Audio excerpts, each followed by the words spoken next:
Hello and welcome to Breaking the Cycle. My name is Alan Hyde, and tonight we have a special guest, Jenny Lockwood, who is a licensed clinical social worker and the owner of a private practice called the Path Forward Support Services.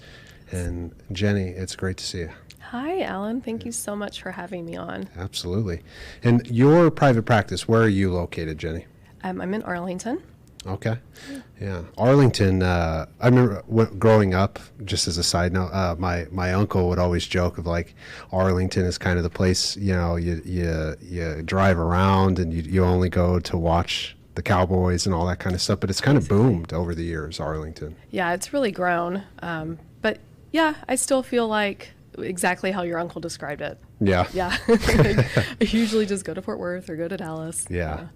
Is it true, because I'm new here to Texas, is it true that there's Fort Worth people and Dallas people and it's kind of split between Yes, like absolutely. So it's kind of nice being in Arlington because I feel like I'm not like stuck in my city. Yeah. I have options. I can go either way. Yeah. I haven't committed yet. I think I'll probably end up a Fort Worth person, but all of that aside, it's wonderful to have you in here tonight, and reading your bio and chatting with you prior, you have quite a lot of experience that I think is going to be valuable for the individuals who follow this channel. And I'm just looking forward to diving into it and hearing about kind of what got you into the field, why private practice, how did this progress for you? Well, I started my private practice going on 4 years ago. And prior to that, I had done a variety of different things in social work landscape. I had been actually in managed care for like a health plan. Did that for 5 years or so, and was really just kind of wanting to do something where I felt a bit more challenged, and I was able to kind of get back to doing like one-on-one therapy again. And so I just finally made the leap and decided to work for myself. Yeah. And when you say managed care, you're talking about like treatment centers and people who are checking themselves in, that kind of managed care? Oh, no, it was for a healthcare plan. It was for, actually it was Star Kids Medicaid, so children that are on disability. Yeah. It was their Medicaid plan. And so I was working with the children themselves and the families to kind of help support through whatever disability. I primarily focused in mental health. Yeah. So, how many sessions would you get with a family under a care plan like that? well, it's more like getting them connected with other support systems. And so I'm kind of the link for that, or I was the link for that, and going in and working with the families. So, I mean, I would kind of take advantage of my time with them and kind of do some therapeutic work when I was in their homes with them. But I really wanted to make sure that they were set up with somebody more long-term. Yeah.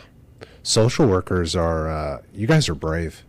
Going in the homes. I mean, my buddies that I grew up as a therapist with early, and they were going into the homes and doing sessions and connecting services. I would just look and be like, you guys are brave. Yeah, I guess if you think of it that way, I've been in a lot of people's houses. Yeah. Yeah. It's interesting, it's like, I feel like the times I have done it, like when I've gone in for interventions in the past, and so, because I worked for the Salvation Army for the beginning years as a clinician, and you get a different assessment piece when you see like people's homes and how they tend to their homes. Absolutely. It just gives you a lot more information about them that you wouldn't have otherwise. Yeah. And so you were working with kids. Reading your bio, you also now work with adolescents and adults. Yes. And what kind of drew you, because you were saying a minute ago, like, I wanted to get back to the nitty-gritty clinical work. Right. What drew you back to working with adolescents and just adults in that more intimate clinical setting? Well, I've always worked with adolescents in some capacity in my career. I was a school social worker for about 10 years or so, and worked in intensive outpatient programs in adolescent units. So that was always kind of a passion of mine. I really enjoy working with teenagers. I think it's a rough time of year, or time of life rather. Yeah. And I think, it's kind of a misunderstood time of life. And so I think if, as much support as they can get in understanding about what's happening to them, and also helping the parents understand that as well. Right. I really enjoy doing that. And then, just with private practice, just so happen that a lot of adults want therapy as well. They do. Yeah, and so that has actually been a very pleasant surprise for me, is that how much I enjoy working with adults. Yeah. Especially I think in the private practice setting, because when they're reaching out to you at that level of care, they're pretty balanced. Obviously there are things that they're reaching out to sort out, but they're ready to do the work. Right. The adolescents are also ready to do the work. They don't necessarily fully understand why, I think is sometimes the way I've experienced working with teenagers, but it's interesting. It is. And well, some of them are ready to do the work and other ones aren't, but that's okay. Just try to meet them where they're at. Yeah. What do you typically find yourself doing with the teenagers? Is it traditional talk therapy a lot of times, or are you still doing kind of some of the like young developmental type stuff with them? Oh yeah, we're still doing talk therapy, but I usually just am trying to make it interactive, and like we'll just sit on the floor and play games while we talk, or play cards, something like that. Something to kind of distract them from just the one-on-one looking at me kind of thing. Mm-hmm. Yeah. I tell my friends that come over, because I do a board game night once a month with a group of friends, and I have a massive Uno collection, like all the different types. This is a fun fact about me. And they'll always ask, like, what got you into it? And it was therapy. I was working with teenagers in a high school classroom, and the best way that they would open up is we would sit and play Uno. And it just like, I started buying all these different versions, and then it became like a little hobby of mine. But well, that's good to know, because I play a lot of Uno. Yeah. So I didn't realize there were all these different versions to it. Yeah, there's like any show or movie you can imagine. There's all kinds of types of Unos. Yeah. Okay. Check Or that like out. from my childhood, Pokemon was huge. Yeah. So I tried to collect all the Pokemon version of Unos. But before we go too deep into how much of a nerd I am, I'm sure a lot of the parents that listen to the show would love to hear your insights. And for those listening, Jenny has been in the field for over 20 years.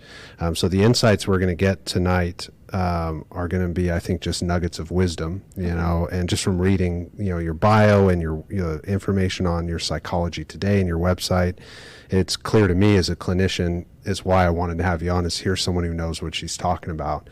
And I'm curious if you could put some words to, or just whatever you'd like to share about the phases that maybe adolescents are in that that therapy can be helpful for. Well, I know that's generic. Yeah. I think of adolescence as kind of segments. And so we have like the early adolescent phase, where it's really kind of like 11, 12, through, I don't know, like 14, 15 or so. And they're really just going through like explosive brain development. Yeah. Their sexual maturation comes on board, and they're really starting to want to connect more socially and start to kind of pull away a little bit from their parents, which can be a hard transition. They're not like your cuddly little kid, like your little kid anymore. Yeah. All of a sudden they want to be in their room and kind of left alone and just want to be with their friends all the time. But that's completely normal. And that's a process that people have to go through to be able to become like independent adults. Yeah. And then, then we have kind of like this middle stage of adolescence, like that, I don't know, like 16, 17, 18, where they're really starting to form a bit more of their identity. Developing more independent skills, hopefully, kind of getting out of high school and transitioning to, like a trade school or employment or college, something like that. And then late adolescence goes all the way into your 20s.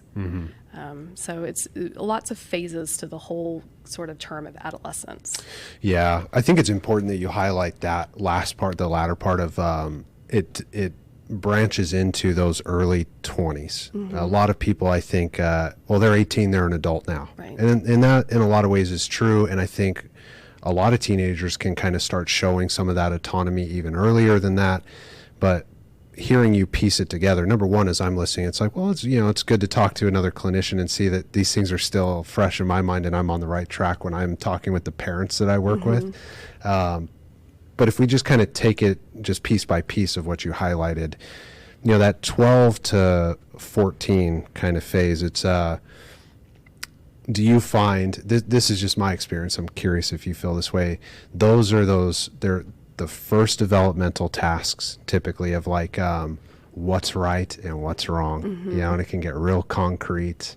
And I'm sure a lot of people listening to this are probably going through some of that. And first of all, again, if there's a different way you would state that, or if you don't agree with that, I would love to hear, because I just want to learn and listen too. So would you state that any other way, or add anything to like what's going on during that 12 to 14? That they're really kind of getting on board with like morals and right and Yeah. wrong. Yeah. No, yeah, I would definitely agree with that.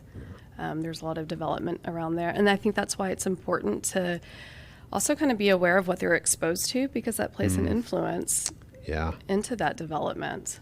Yeah, it's interesting, because I didn't see in my mind it going this way as far as like something I would share, but you were asking me before the show, like, what made you want to do this? And part of it, even for adults, is like everywhere you look on social media, it is content that it just blows up your attention span. There's a lot of, I think, I wouldn't necessarily just say like blindly negative content, as much as like morally gray content. Right. And I think part of doing stuff like this is like, well, let's just have genuine conversations and share knowledge.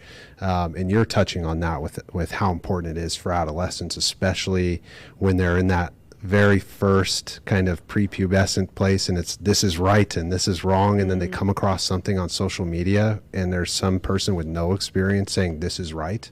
That can be dangerous. Right. And it's such an influential time. And so, you're hearing all of this other stuff, and, kind of depending on, I guess, how influential that person is. Yeah. It's very easy to kind of grab a hold of that information and really take that as truth, where it might very well not be. And, Right. Can kind of be kind of dangerous. Yeah. Do you see that happen a lot these days where, I'm sure the answer is clearly yes, but like, it's like a wave where this person just so happens to be super influential online, and then all the little boys are talking this way and all the little girls are talking this way. And then the one I hear a lot is like, oh, I'm alpha. I hear that from like a lot of young dudes. I'm like, what does that even mean, Yeah. bro? Yeah. I know I need to get better at the lingo. Yeah. Out of touch with it. Yeah. Yeah. But yeah, I would agree with that. It's definitely kind of waves of kind of what's in, what's kind of popular. Yeah. How do you, since you work and have worked a lot with both, how are you helping families like navigate or maybe even mitigate some of those kind of situations that can go sideways? Are you an advocate for kids not being on social media, or like that age range not being, like having smartphones and things like that? Or do you have an opinion on those things? Personally, I would delay it as long as you possibly can. I realize that that's not very realistic. Right. But I think the longer that you can wait for your child to be on social media and have that type of presence, the better. Yeah.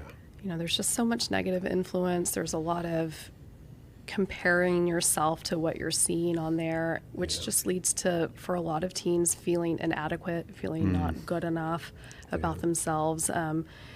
And they're already struggling with identity and figuring out who they are and what they're into, comparing themselves to their peers, and just adding all of that social media pressure. I think can really have a negative impact on their mental health. Yeah. And I think, the research over the next decades is going to show this more and more, because there's this conversation I was having with another male clinician, because we'll get a lot of young men that are coming in, and they are terrified to approach anything like relationships, dating, anything sexual.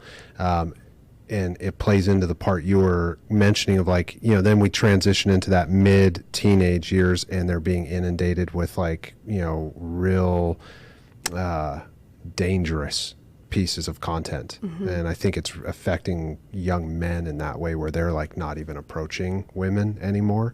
I don't know what the direct link will end up panning out to be, but I think that's certainly a factor. Like in their teen years, especially like starting maybe 10 years ago, it started to get really risque on the social media side of things. Yeah, that's really interesting that you're kind of starting to see that trend with the young men. Yeah, like young 20s. Yeah, and it's, there's humor to it, but it's a real issue, because like I'll remind them like, hey, they're just human beings. or like it's also like because I have a few individuals who are also, they're young men interested in men, and it's like they're terrified of each other. It's like they're just human beings, Right. Do you think that some of that plays into the young people live so much of their life on their phone, like they're in their phone? That's where their sort of world exists. Yeah. They communicate with their friends. They don't even text. They just like Snapchat each other. I know. I don't know what's going on. I don't these get days. that, but whatever. Versus kind of going, like picking up the phone and having a conversation on the phone or interacting in person. Yeah. There's just not, I think, as much of that as there certainly was when I was a teenager. Yeah, and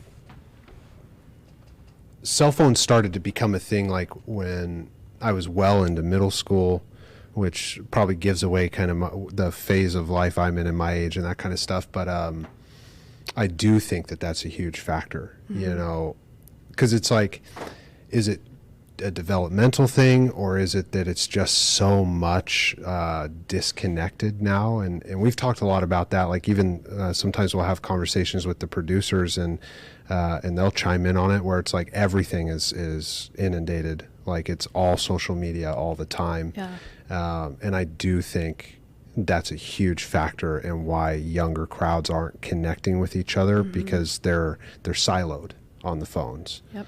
I talk about that with my therapist sometimes, of like, be careful in the ways that you're interacting with people when it's electronics, because all of that communication is happening for you, right? It can become very selfish, very self-seeking, especially in the realms of relationships. You got to have conversations with people and get out there and be a part of a community. Right. And if you live your life in your phone, you're not developing those skills. Yeah. Yeah, which would take us right into that latter part of Yep. adolescence. Absolutely. It's like you're not developing the skills, or maybe having a hard time filling that out Yeah. right as you're trying to develop your identity. Yeah. And a that's lot gotta of be hard. anxiety Yeah. around that. Yeah. And feeling like are they going to judge me what if I say something wrong, and all of those aspects, because maybe they're not as comfortable being kind of in one-on-one situations and having just conversations with face-to-face. Yeah. Yeah. And man, it's just, that question you asked is really good, because I think it highlights the picture of how much time it's going to take to really understand what technology has done to mental health. Right. We already know, and this is the part that trips me out, is it's such an effective tool, but we already know that the negatives outweigh the benefits for our psyche.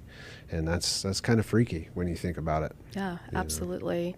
And I find it fascinating that the developers of all of this tech, like the big developers, are like, oh, my child's not on, they don't have a phone. They're not on social media. Yeah. Like, okay. Yeah. That's really telling. I know a lot of parents who, because of those things, like the developers of these apps aren't even letting their own kids use phones. That was the information they needed to take their kids off of it. And Yeah. like you were saying earlier, it's like try to delay it as long as possible, no matter how unrealistic it is. And we had an occupational therapist on here weeks ago. Her name's Veena Raj, and I wish I could remember the name of the phones that they have, but they look like smartphones, but they're not. Yeah. And I just thought that was such a brilliant idea, because then they don't have to be at school feeling like they're left out or that kind of stuff. Yeah, absolutely. And I think even just from thinking about it from a neurological perspective and like brain development, it's their brain is going through this whole another growth. It's like akin to being a toddler. And so, your brain's going in and it's pruning itself, and it's like cutting out all of these neural networks that aren't being used and really building up the ones that are being used.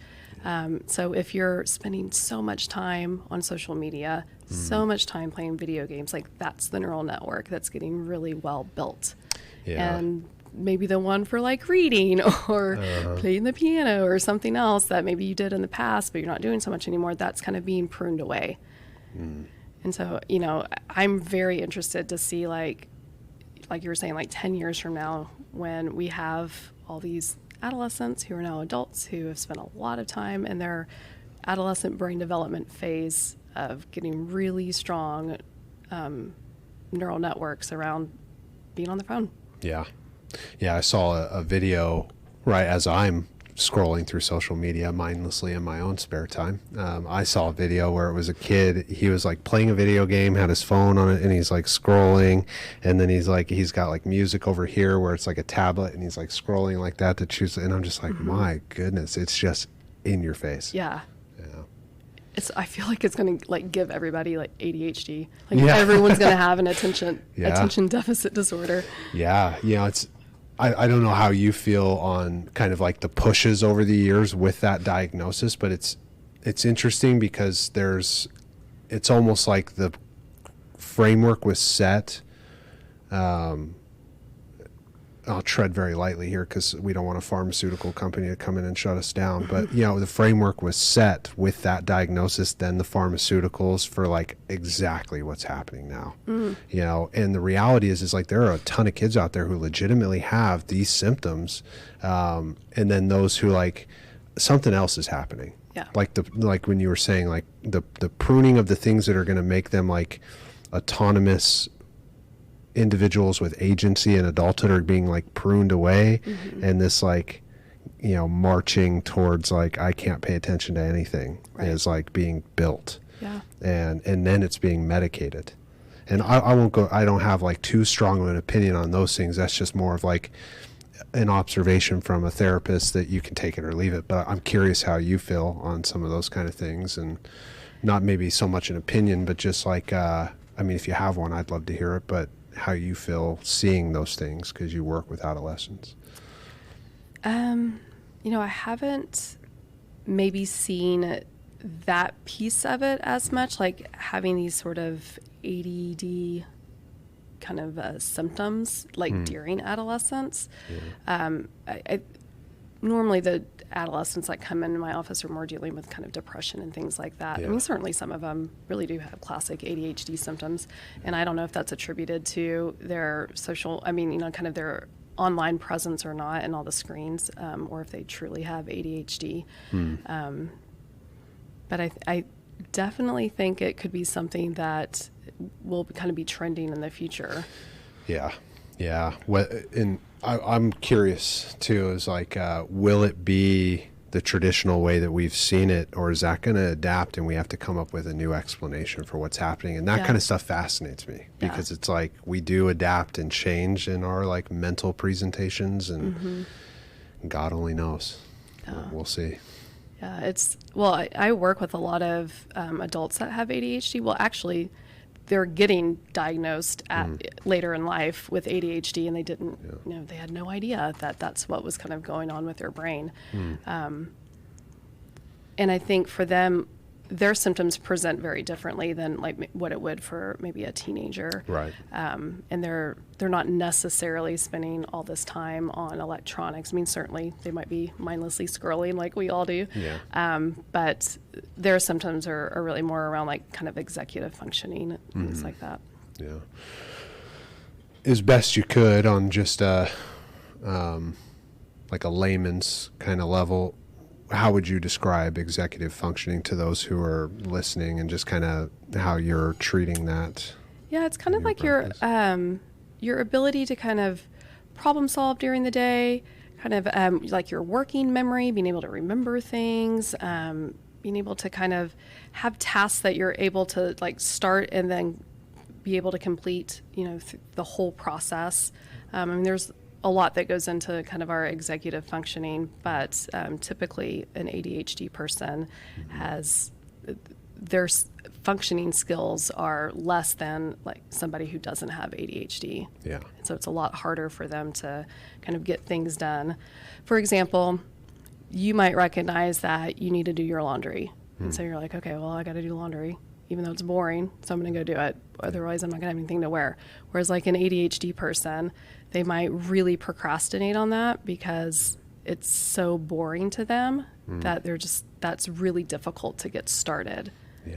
And so they just put it off and put it off and put it off until the last minute. And then all of a sudden their brain kicks into gear and you're like, oh, okay, now I need to get this done, and I can get a lot of stuff done. Yeah.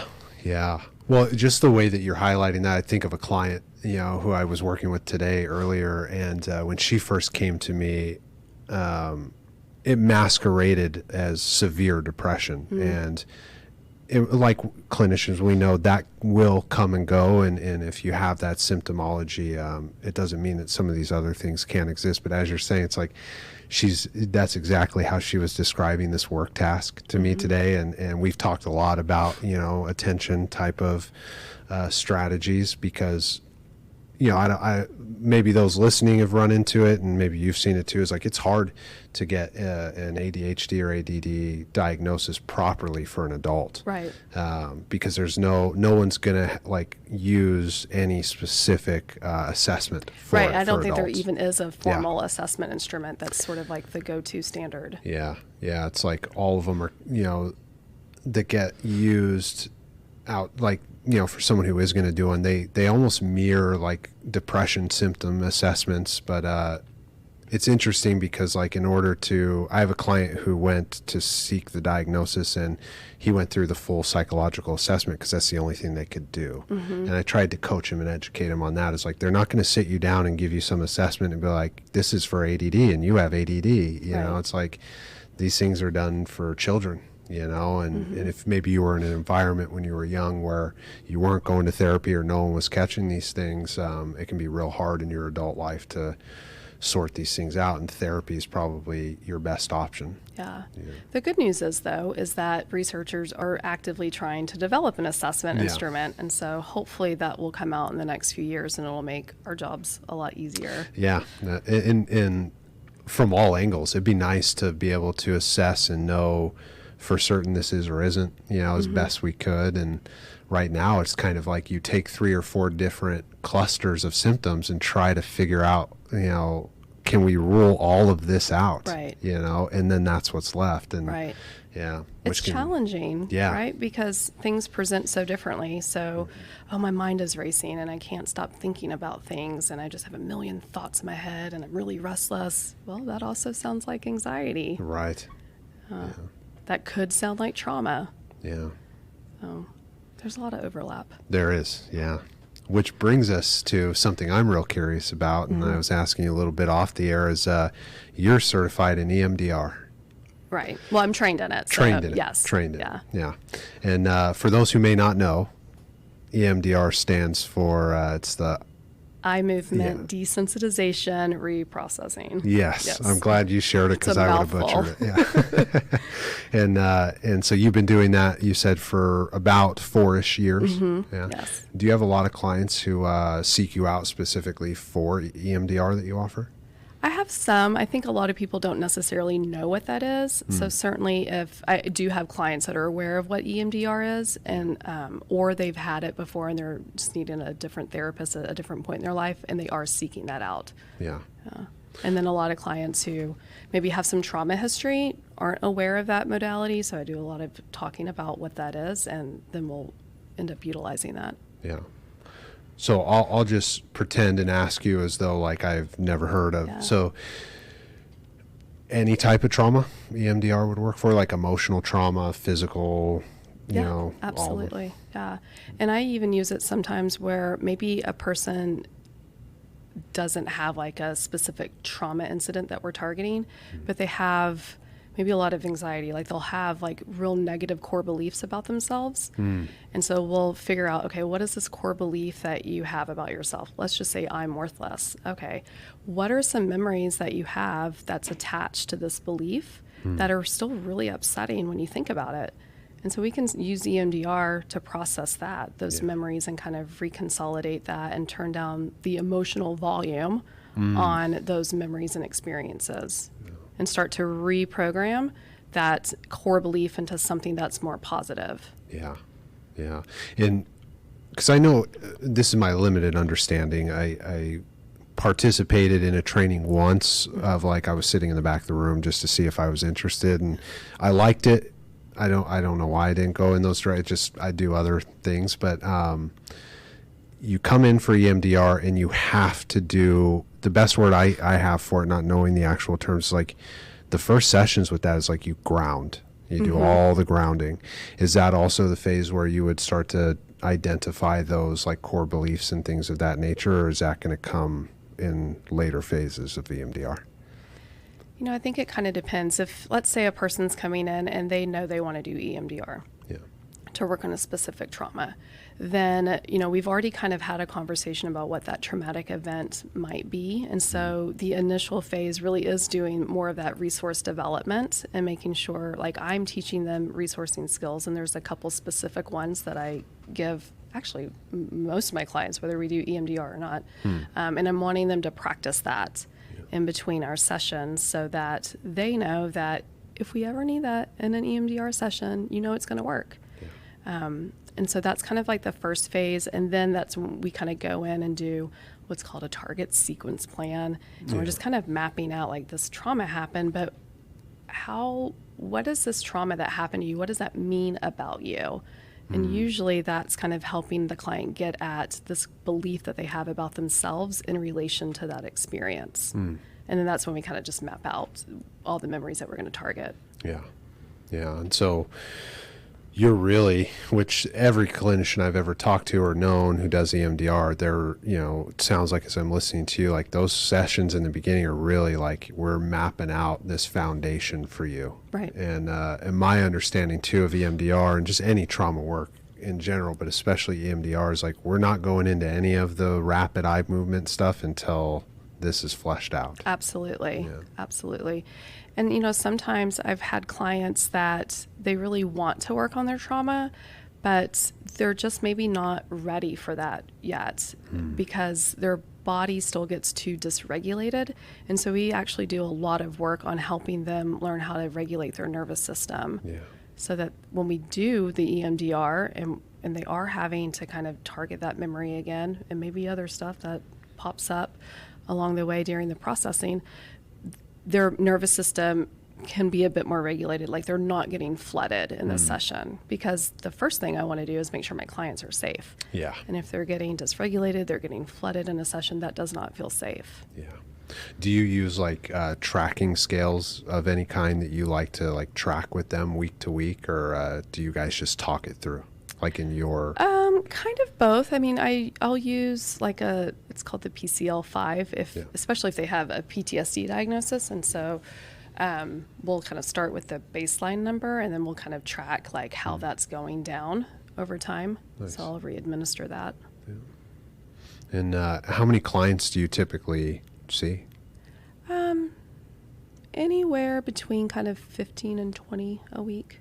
And currently, are there openings on your practice? Yeah. So the summertime always gets a little lighter. Yeah. It does. It does. does. Vacations. And, I just woke up to some of the emails today of like, I'll contact you in August. Like, all right, enjoy your summer. I'll see you soon. Yeah. I know it's sunny out. Nobody wants to talk about the problems. Yeah, they want to do that when they're like cold and wrapped up and cozy. They want to start talking about their feelings. Yeah. So, yes, to answer your question, I do have openings right now. Yeah. So I want to make sure, just because we're probably somewhere in the mid of our discussion, where can our viewers find your information, your practice? So, well, my website is a really great one to go to. So it's thepathforwardtx.com.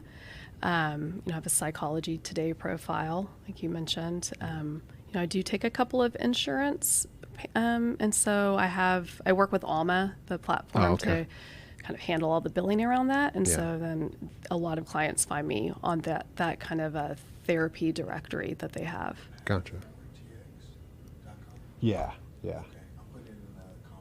Perfect. So for those listening, I don't know which camera we're on right now, but for those listening, Evan, our producer, is putting the website in the description. If you're liking what Jenny is talking about and you're thinking, hey, I kind of want to work on some of these things. Oh, I see it, Evan. It's the red light. I'm new to this room, so bear with me, guys. This has been a fun night. You'll see it in the description, and you can just click right on it, and it'll take you to Jenny's website, and I'm sure right on there, just as I navigated it when we were first chatting, you should be able to find all the clickable places if you wanted to set up an appointment. So. Yes, absolutely. And there's even a whole EMDR page on there where people can read more about it if they want to. Yeah, very cool. So what's next for you, just kind of in your career, and where you kind of see things going for you? I'm really trying to kind of expand my practice to where I'm offering more supportive services. Yeah. That's maybe kind of adjacent to therapy. So wanting to start incorporating more yoga. So I've got my yoga teacher training. So wanting to offer that with clients, whether they're wanting to kind of extend a session and do some yoga in the session, Oh, cool. or just accessing maybe some yoga videos that I've made that are kind of targeting like specific things. Like if I'm feeling anxiety, okay, well, this is a yoga sequence that I created that's to help manage anxiety, or the opposite, like depression, things like that. And I'm also working on creating some mindfulness courses and workshops. Yeah. So hopefully clients can come in. I talk a lot about mindfulness and, some meditation. I know that's not for everybody, but just the idea of trying to be more present Yeah. in the moment.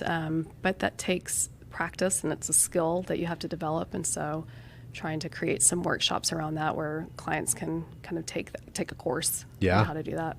Well, that'll be great because I work with 12-steppers, mostly like friends and family members of alcoholics, and I work with a lot of those who are, coming out of the substance use into recovery. And I mean, meditation is a part of their program. So Okay. it'll be nice to know there's a clinician nearby where I could just say, hey, go check some of this stuff out. Yeah.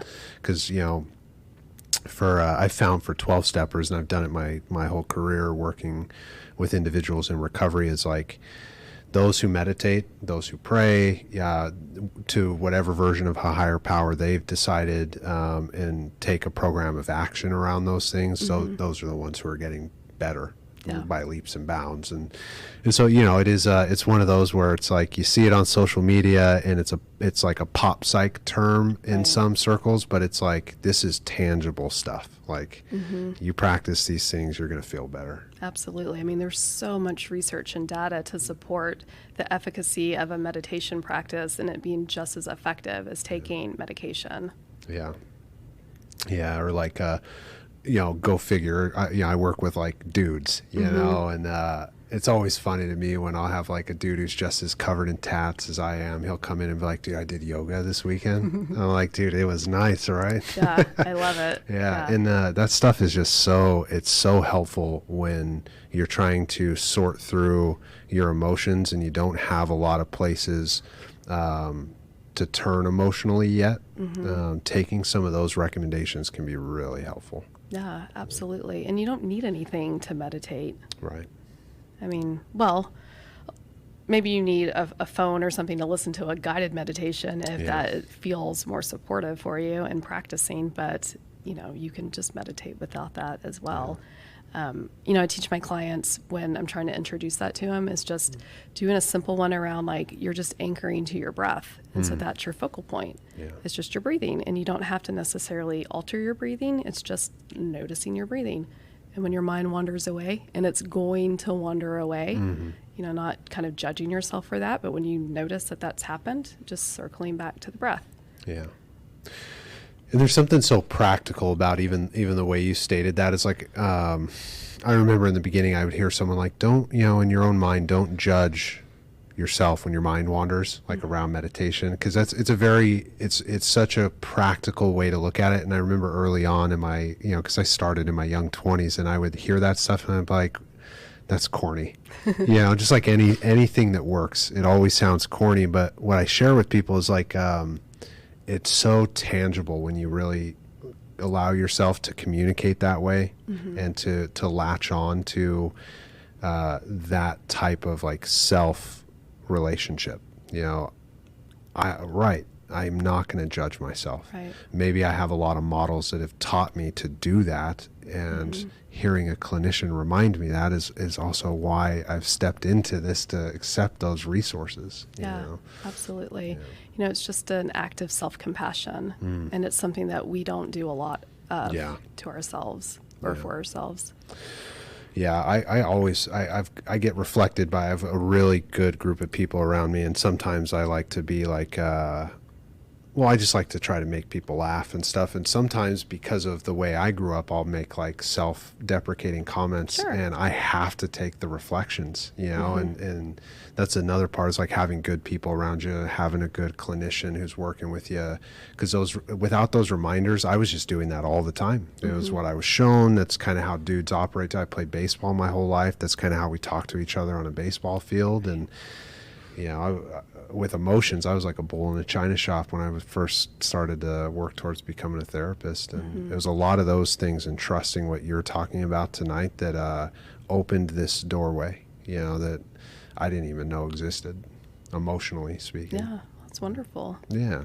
Yeah. I'm glad, you know, just to have another clinician on here for another week who shares these messages, because I do tend to pull in a male crowd as well, Right. with some of the stuff that I do. And, you know, and I always share, I'll like look and like, dudes, this is the stuff that you want to have healthy relationships. You want to build a family.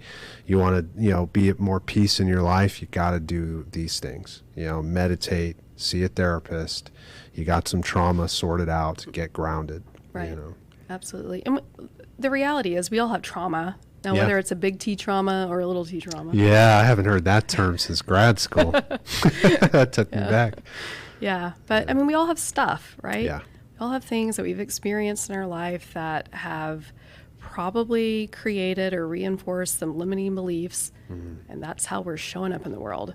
Right. And, you know, if we can start to tackle that and deal with it, it really is going to shift how we interact with people, how we feel about ourselves, how we are just overall functioning. Yeah. And I get a sense, just even from hearing you describe your practice and the way you describe things and how you were just stating that, it's very action based. If someone is to come and see you, it's like they're going to process with you, but I hear that your approach is also very much like, let's get you into action. Absolutely. I mean, you've got 50 minutes a week with me. Yeah. Right? And so that is not a lot of time. I mean, the work really is in between the sessions. Yeah. And the practicing the stuff that we're talking about. And it's hard in the beginning because your brain is hardwired for how you are in the, you know, currently coming in, and we're trying to do something different, and you're going to forget to do it. And so kind of trying to establish a routine early on. I'm like, okay, I'm consistently practicing. I'm going to set aside this time each day just to do a little bit of practice around that so that I can start building that habit. Right. I'm going to go easy on you with this question because I know this can be really vague. So what I'll set the stage for is like, maybe just choose the ones you're passionate about. Is like, what's one recommendation for action that you would make for a teenager to start to feel better? Maybe, and you can choose whatever the ailment is as well for either, and then for an adult. Like, what's some action that you find yourself like enjoying recommending? Yeah. I think it might sound simplistic, and I would say it would be the same for an adolescent or an adult, but trying to get into a daily practice of reflecting on your day and identifying what went well. Yeah. So whether you want to call that a gratitude practice, Yeah. or just this was some positive things that happened. You know, so often our brain is our brain just defaults to the negative. I mean, just from an evolutionary standpoint, Right. It's just easier to do that. And so we really have to train our brain to find positive things. Yeah. Yeah. Are you an advocate? Well, I mean, obviously I probably know the answer to this, but just for those who are getting to know you, are you an advocate of them writing these things down? If that speaks to them, sure. I like that. Yeah.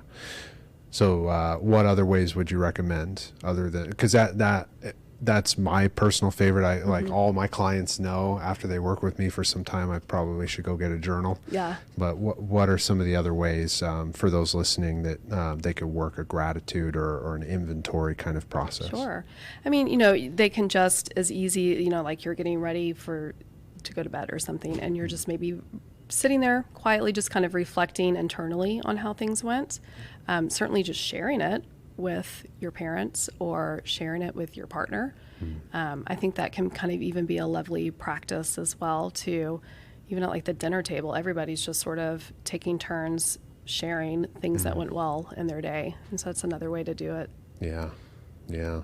Isn't it interesting that like we don't live in traditional times, but the traditional things emotionally speaking are seeing a resurgence of like sit down and talk to your family, and sit at the dinner table when you do it. Turn the show off, right? It may be a great show. I grew up watching Big Brother, the show, and I always looked forward to it, but it was after dinner. Right. And some of those things, just even as I'm listening to you and I've talked with other clinicians, you hear a push for like the morals and values to come back into this process. And I don't think it ever really fully went away, but I think for some parts of like younger populations who aren't maybe yet in a family kind of dynamic that they're building on their own, and we know that that's taking longer for young adults to build, providing that for yourself,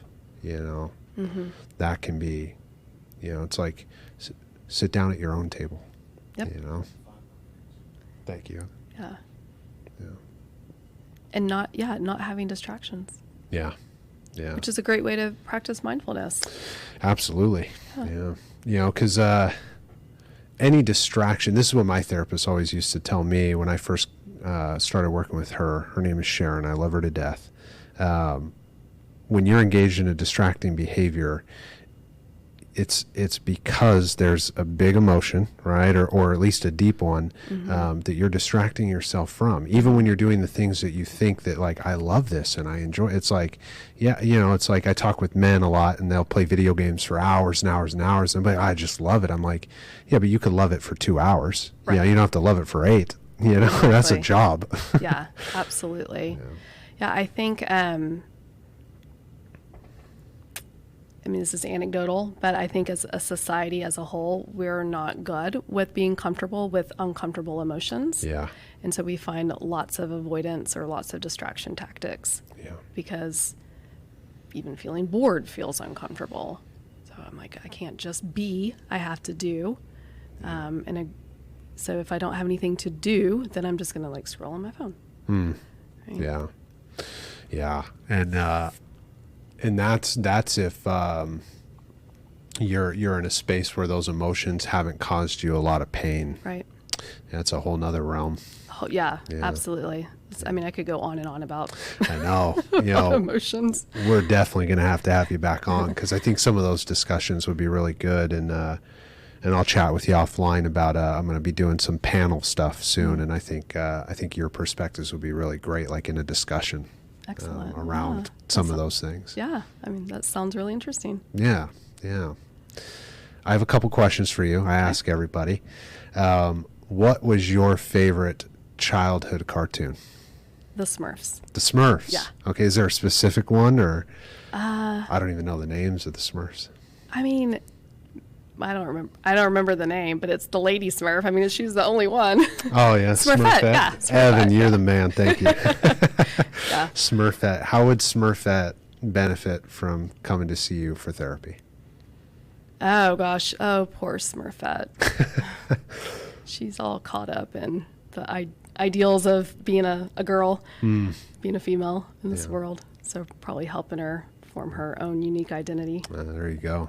Yeah. That's a good way to tie in a big part of the discussion we were having. Yeah. If you were going to build a mental health amusement park, what would be the first ride that you built and why? Oh, goodness. That stumped me. I have no idea. Could be anything. Mental health, I don't know. I don't really think of amusement parks as like adrenaline seeking things or like something scary. I have no idea. You're going to have me back on so I can answer this question. We're going to have to think about that. I'll let you sit with that one. I won't force an answer on that one. And that one's interesting. Some people have been like, I don't even like amusement parks. I'm like, oh, all right. Yeah. But yeah. So we'll get Jenny's answer next time when we have her on. But any last nuggets of wisdom or information that you would like to share with those who are maybe listening to this and they tune into this show to get some information on what could help them feel better? Yeah, I think just being open and willing to do a bit of a deeper dive into yourself. It sounds really scary, but if you've got the support of a therapist that you really gel and connect with, it really isn't as scary as it sounds. Yeah. There are a lot of amazing therapists out there that have a lot of knowledge and a lot of tools and are able to offer support. Yeah. I think, the most important thing is just having a good rapport and relationship with your therapist so that it feels safe to be able to talk about stuff. Absolutely. Yeah. It's okay to feel scared, Absolutely. but we're just people too. Yeah. Yeah. Well, thank you so much for coming on, Jenny. Oh, thank you so much for having me. This was really fun. Absolutely. Ladies and gentlemen, Jenny Lockwood, it's been an absolute pleasure. You can find her website in the description, thepathforwardtexas.com, correct? TX. TX. Yeah. Yeah.